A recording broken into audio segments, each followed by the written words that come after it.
कलयुग प्रभावशील कैसे समझें अपने जीवन में कि जब हम धर्म के विरुद्ध आचरण करें, सम्मानीय लोगों की निंदा अच्छी लगने लग जाए, जिनका सम्मान करना चाहिए उनका अपमान करें, कलयुग का प्रभाव है। और आजकल कलयुग का प्रभाव कुछ ज्यादा ही है। चोरों की प्रशंसा करते हैं, साधुओं की निंदा करते हैं, गंदी गंदी मूवी बनाकर हमारे बच्चों को तबाह कर रहे हैं। फिर क्या होगा? कलयुग तो आना ही है, मरना तो है ही है। फिर मानव जीवन प्राप्त करने के बाद जीव को क्या करना चाहिए और क्या नहीं करना चाहिए। मानव जीवन बड़ा दुर्लभ है, बहुत दुर्लभ है। किसी भी तरह से मेरे हाथ में पावर आ जाए, पैसा हो, पद हो, प्रतिष्ठा हो, प्रभु हो, ये नहीं सोचता है।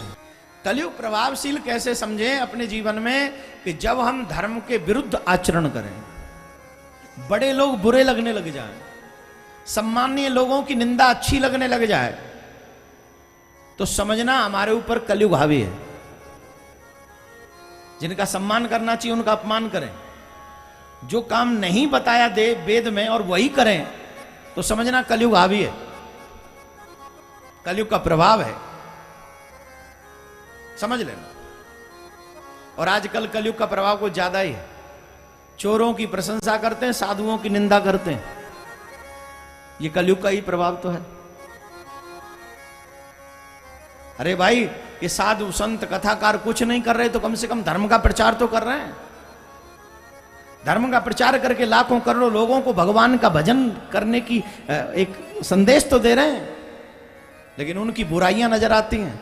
और वो जो ठुमके लगा लगा कर हमारे बच्चों के भविष्य को बर्बाद कर रहे हैं, गंदी गंदी मूवी बनाकर हमारे बच्चों को तबाह कर रहे हैं, हम लोग उनको अपना रोल मॉडल समझते हैं, उन्हें अपना स्टार समझ लेते हैं। फिर क्या होगा? कलयुग तो आना ही है, मरना तो है ही है। फिर राधे राधे बोलना पड़ेगा।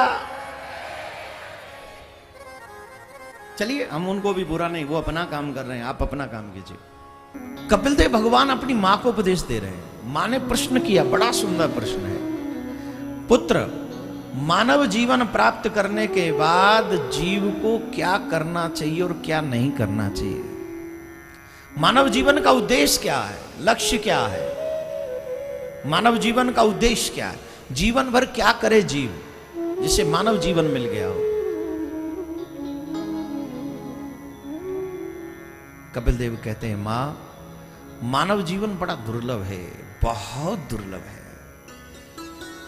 अत्यंत दुर्लभ है।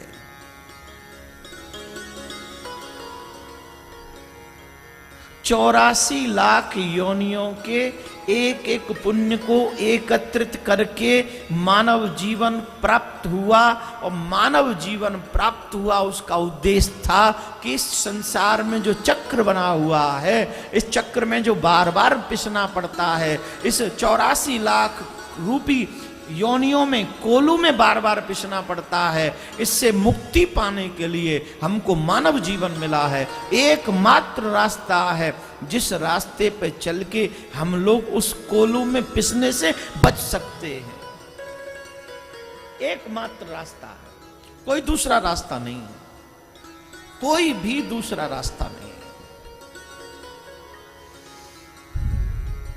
लेकिन जीव समझता नहीं है।